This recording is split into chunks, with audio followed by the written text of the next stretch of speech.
大家好，欢迎收看爱上电子。这是一个测试光螯 A314J 的测试仪。当我们打开开关以后，这两边的指示灯亮了，证明这个光螯的次级下管导通了。前边光螯的初级在不给它供电的情况下，它的下管导通。我们按下按键，初级给它供电以后，我们看它的下管截止，上管导通。由于它内部有两个独立的单元，所以呢，它能够测试两个单元是否正常。我们这儿有一个坏的光螯，我们给它换上，我们就能够看出效果。先把电源关掉，把这个坏的光螯上。这个坏的光螯呢，上电以后下管是导通的。当我们给前级提供驱动信号的时候，我们会发现上下管同时导通，形成一个短路。这就证明这个光螯是坏的。好，下面我们看一下详细电路。这个光螯的型号全称是 HCPL314J， 它的2角和6角都是内部发光管的正极，3角和7角都是内部发光管的负极，内部有两个独立的单元。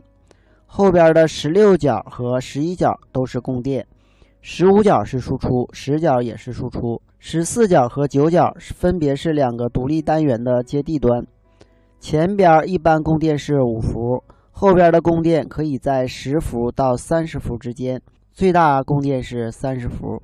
它的隔离电压能够达到5000伏。我们看后边这个图，很显然2角和3角、6角和7角之间的驱动电流是18毫安，因为这个位置是5伏供电，这是一个270欧的电阻。